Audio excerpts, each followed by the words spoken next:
اول حمد ثنا الہی تے جو مالک ہر ہر دا اس دا نام چتارن والا کوئی کسے بھی مدان نہ ہر دا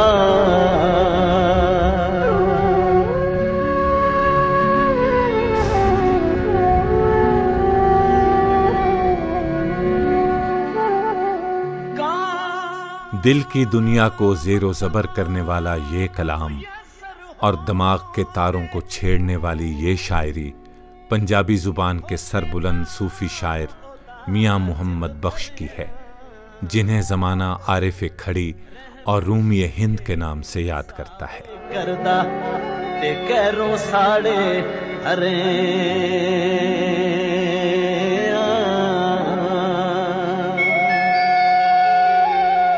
میاں محمد بخش کا تعلق معروف گجر قوم کی پسوال شاخ سے تھا۔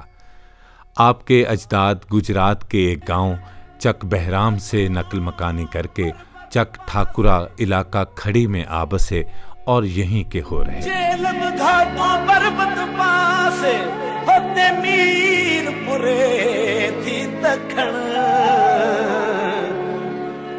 کھڑی ملک وچ لوڑن جیڑے تے طلب بندے دی لکھن۔ آپ کے جد کلاں میاں دین محمد حضرت پیرا شاہ غازی قلندر المعروف دمڑی والی سرکار کے دست گرفتہ اور جانشین تھے۔ معرفت و روحانیت کا یہ سلسلہ ان کے خاندان میں نسل در نسل جاری رہا۔ میاں محمد بخش 1246 ہجری بمطابق 1830 کو چک ٹھاکرا علاقہ کھڑی میں میاں شمس الدین کے گھر پیدا ہوئے۔ بعض تذکرہ نویسوں نے ان کا سال ولادت 1828 عیسوی قرار دیا ہے، جو درست نہیں۔ سیف الملوک میں آپ میاں صاحب نے ارشاد فرمایا ہے، سن مقدس ہجری 12/7 داہے 7 اُتے 2 ہور محمد اوپر اس تھی آہے۔ اس شعر کے مطابق میاں صاحب نے جو حوالہ دیا ہے وہ اپنی کتاب سیف الملوک کے حوالے سے دیا ہے کہ جب یہ کتاب آپ نے مکمل کی تو وہ جو سال تھا ہجری کے لحاظ سے وہ سال بنتا ہے 1279 اور عیسوی کے لحاظ سے 1863، اور اس 63 کے حوالے سے اگلا جو شعر ہے وہ ہے عمر مصنف دی تد آہی 3 داہے 3 یکے۔ جو مصنف کی جو عمر ہے وہ اس وقت تھی 3 داہے 3 10 اور 3 یکے اور 3 1 اس لحاظ سے اگر ہم 33 سال اس میں سے منہا کریں، نفی کریں 22 اس میں 1279 میں سے ہجری میں سے تو 1246 بنتی آپ کی جو ہے نا وہ تاریخ پیدائش۔ اس لحاظ سے جو تاریخ پیدائش کو اگر ہم کنورٹ کریں عیسوی میں تو یہ 1830 ہے۔ میاں محمد بخش کا بچپن گھر کے عارفانہ ماحول میں پروان چڑھا۔ والد محترم سے ابتدائی تعلیم کے حصول کے بعد اپنے بڑے بھائی میاں بہاول بخش کے ہمراہ ایک قریبی قصبے سموال شریف کی درسگاہ میں داخل ہوئے۔ سموال شریف جو درسگاہ ہے جہاں سے انہوں نے تعلیم حاصل کی ہے، بہت ہی اس دور کی معروف درسگاہ تھی، اور انہوں نے نہ صرف اپنی زبان میں تعلیم حاصل کی بلکہ عربی، فارسی اور دیگر زبانوں کی تعلیم حاصل کی۔ پہلے ہمارے جو صوفیاء تھے وہ آپ دیکھیں فلکیات اور یہ ساری چیزیں پڑھتے تھے، آج کا نصاب تو ہم دیکھتے ہیں بہت ہی لیمیٹڈ ہے۔ تو میاں محمد بخش کو اس طرح سے عربی اور فارسی کتب کا بھی استفادہ کرنے کا موقع ملا۔ تعلیم کی تکمیل کے بعد مجاہدہ اور ریاضت ان کا معمول ٹھہرا، اور پیرا شاہ غازی کے مزار مقدس کے قریب ایک جھونپڑا بنا کر یاد الہی میں منہمک ہو گئے۔ جذب و شوق کے اسی عالم میں بیعت کی آرزو جاگ اٹھی۔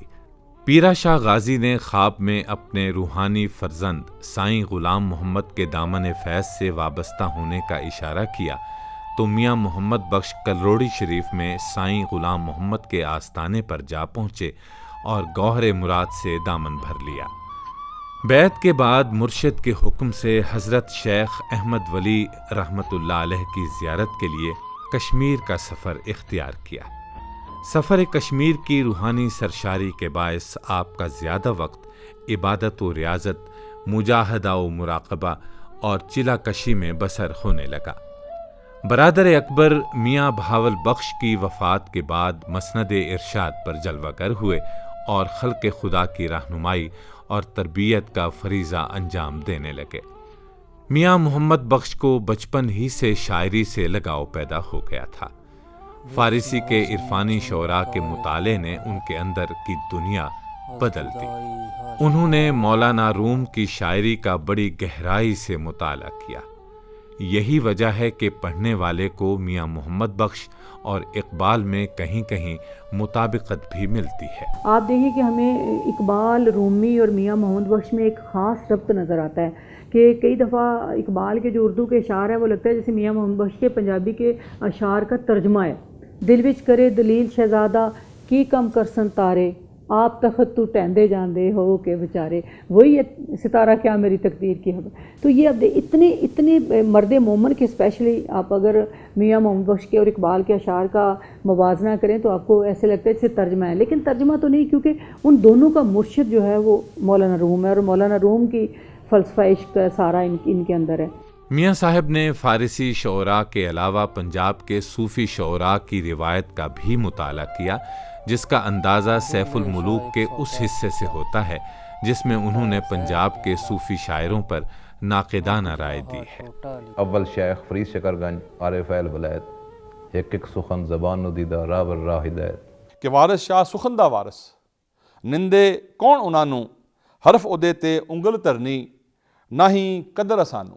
بلے شاہ دی کافی سن کے ترٹدا کفر اندر دا، وعدہ دے دریا دے اندر وہ بھی وتیا ترتا۔ بے شمار ایسے مصرے، ایسے شعر ہیں کہ جن میں میاں صاحب نے باقاعدہ طور پہ فن شاعری کے بارے میں کون سا شعر کیا ہوتا ہے، شعر کی رمز کیا ہوتی ہے، شعر کی خصوصیات کی ہوتی ہے، وہ بتائیے۔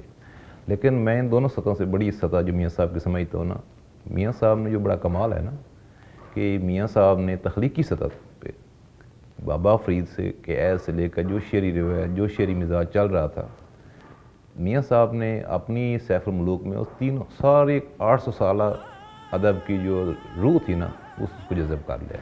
پانچ ادا آواز رسیلی ہوتے لگنا شیر الونا، دودھ اندر جے کھنڈ رلائے تے بٹھا ہوندا تم۔ انہوں نے پیغام کی مؤثر ترسیل اور کیفیات کی مناسب جلوہ گری کے لیے شاعری کو بہترین ذریعہ خیال کیا۔ ان کی گفتگو عوام سے تھی، اس لیے انہوں نے عوامی زبان کا انتخاب کیا۔ ان کی شعری زبان پنجابی زبان کے کئی لہجوں اور بولیوں کے رنگ میں رنگی ہوئی ہے۔ انہوں نے قصے کہانیوں کے ذریعے لوگوں کی روحانی اور اخلاقی تربیت کا فریضہ انجام دیا۔ جب پنجابی میں شعر گوئی کا آغاز کیا تو ان کے موضوعات وہی تھے جو عرفانی شعراء کے تھے۔ فارسی کے ہمارے رومی نے، سعدی نے، بیدل نے اور ہمارے دوسرے شعراء نے جو موضوعات اپنائے تھے انہی کو لے کر یہ پنجابی میں آئے۔ لیکن اب ان کا جو لکھنے کا رنگ تھا، ان کا جو شعر گوئی کا انداز تھا وہ بالکل مختلف ہوا، اور انہوں نے مقامی زبان کو مختلف اس کے رنگوں کو ایک جگہ پر جمع کرنے کی کوشش کی۔ ان کی تشبیہوں میں ندرت ہے، ان کے استعارات میں بہت جاذبیت اور بہت بلاغت ہے۔ چھوٹے چھوٹے مصروں میں انہوں نے بڑی بڑی باتوں کو، بڑے بڑے رمزیہ واقعات کو انہوں نے اپنے مصروں کے قالب میں ڈھال دیا ہے۔ میاں محمد بخش کا تخلیقی سفر کئی دہائیوں پر پھیلا ہوا ہے۔ انہوں نے کئی کتابیں تخلیق کی۔ تقریباً 17 کتابیں بنتی ہیں پنجابی میں، ایک بنتی ہے فارسی میں۔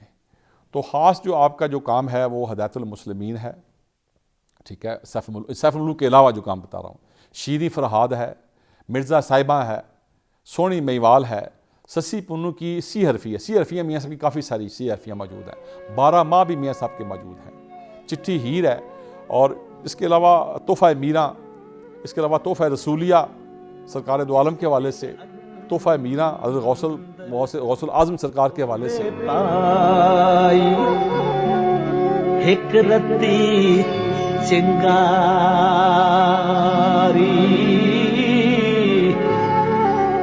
اے قصہ پڑھ پامبڑ بندا تے نال ربے دی یاری. جو شہرت اور قبول عام سیف الملوک کے حصے میں آیا وہ ان کی دوسری کتابوں کو نہ مل سکا، جس کی تصنیف انہوں نے اپنے بڑے بھائی میاں بہاول بخش کے کہنے پر کی. سیف الملوک ایک ایسا کارنامہ ہے جو ہمیشہ زندہ رہے گا. اس کے موضوعات ایسے ہیں جو ہر دور کے انسانوں کی رہنمائی کرتے رہیں گے، کیونکہ عزم و ہمت اس کا بنیادی فلسفی اس میں یہ ہے، حرکت کا تصور اس میں دیا گیا ہے کہ کوشش کے بغیر انسان کچھ بھی حاصل نہیں کر پاتا، اور کوشش سے وہ اپنی تمام راستے کی رکاوٹوں کو دور کر کے وہ اپنی منزل مقصود تک پہنچ جاتا ہے. سیف الملوک ایک شہزادے اور پری کے عشق کی داستان سفر العشق پر مبنی ہے، جو پنجابی زبان میں لکھی جانے والی دیگر داستانوں سے منفرد ہے. میاں صاحب نے جس کہانی کا انتخاب کیا ہے وہ جن اور پریوں کی کہانی ہے. پری کی کہانی ہے، دیو ہیں، دے ہیں، لیکن میاں صاحب کو ظاہری طور پہ دوسرے کلاسیکی شہروں کے مقابلے میں یا داستان گو شہروں کے مقابلے میں وہ سپورٹ نہیں کلچر کی مل رہی تھی جو میاں صاحب نے منتخب کیا کہ ایک پری ہے، اس پہ ایک شہزادہ عاشق ہو جاتا ہے. اس کہانی کا نہ ہی کوئی اپنا جغرافیہ ہے، نہ ہی اس کی کوئی تاریخ مل سکتی ہے، نہ ہی اس کو انسانی عقل مان سکتی ہے. لیکن اس چیز حوالے سے ہماری رہنمائی جو ہے وہ ولادی میر پراب نے ایک کتاب لکھی ہے مارفالوجی آف فوک ٹیلز، کہ لوک کہانیاں جو داستانیں ہوتی ہیں ان کا بنیادی سٹرکچر جو ہوتا ہے وہ پری کہانی میں ہوتا ہے.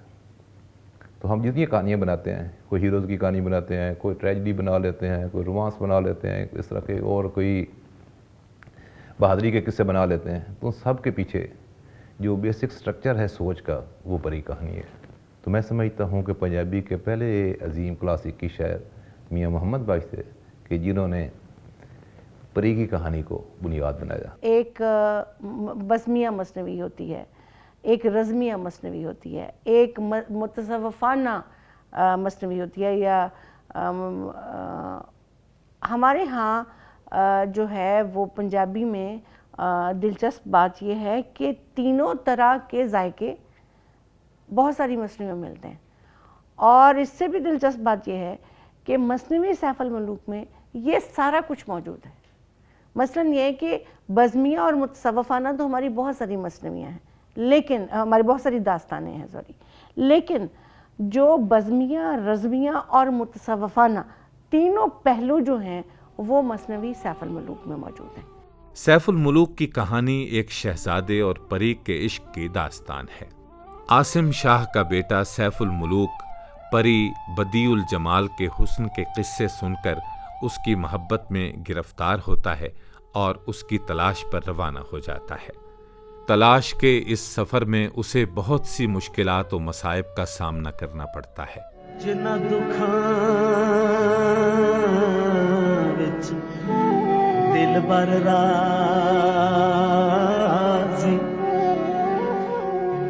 تے اونا تو سکھ وارے دکھ قبول محمد بخشا تے راضی رہن پیارے.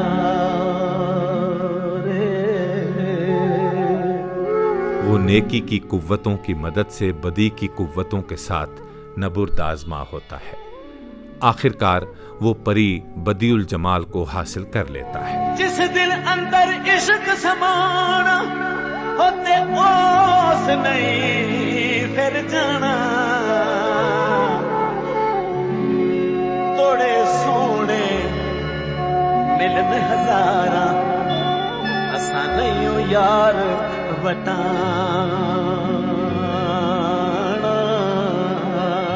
آپ دیکھیں کہ آپ جب مطلب وہ قصے کو آپ بیٹھتے ہیں یا پڑھتے ہیں تو آپ کو اس میں محفل میں کی گئی باتیں وہ بھی ملتی ہیں، کہانی بھی ملتی ہے، اس میں حیرت، سب سے زیادہ حیرت کے موضوعات ہیں، اور وہ مقام حیرت ہے جہاں پر انسان خود کی تلاش میں یا کائنات کی تلاش میں نکلتا ہے، تو جیسے جیسے وہ جستجو کرتا جاتا ہے ویسے ویسے اس کا منظر بدلتا جاتا ہے۔ اب وہ انسان کا باطن کی طرف سفر ہو یا آسمانوں کی طرف سفر ہو، تو بات ایک ہی ہے کہ بات آپ یہاں سے شروع کرتے ہیں، وہاں سے یہاں تک آئیں یا یہاں سے وہاں تک جائیں، تو دونوں طرف حیرت ہی حیرت ہے۔ تو وہ ان حیرتوں کو جتنے خوبصورت طریقے سے میاں محمد بخش صاحب نے مثنوی سیف الملوک میں بیان کیا ہے، وہ انہی کا خاصہ ہے۔ سیف الملوک عشق و محبت کی دستاویز، معرفت و اخلاق کا گنجینہ اور صدق و اخلاص کا سرچشمہ ہے۔ زبان و بیان کی خوبیوں اور فکر و نظر کے گہرے رنگوں نے اس مثنوی کو دل و نگاہ کی دھڑکن بنا دیا۔ اس کتاب کو گلستان سعدی، دیوان حافظ اور مثنوی مولانا روم جیسی تکریم اور عزت حاصل ہوئی۔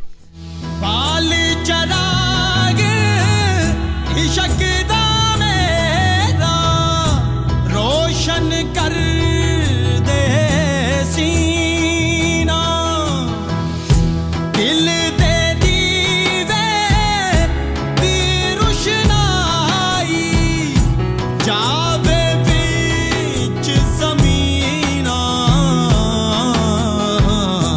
رحمت دا ویسایاں رحمت دا می پا، رب بنا راہ نہیں لبدا۔ اس کتاب کے عاشقوں نے اسے زبانی یاد کر کے اس کے معرفت بھرے متن کو اپنے سینوں میں محفوظ کرنے کی سعی کی۔ سیف الملوک پڑھنے کے مقابلے منعقد ہوتے ہیں اور ان میں مختلف علاقوں کے اہل شوق شریک ہوتے ہیں۔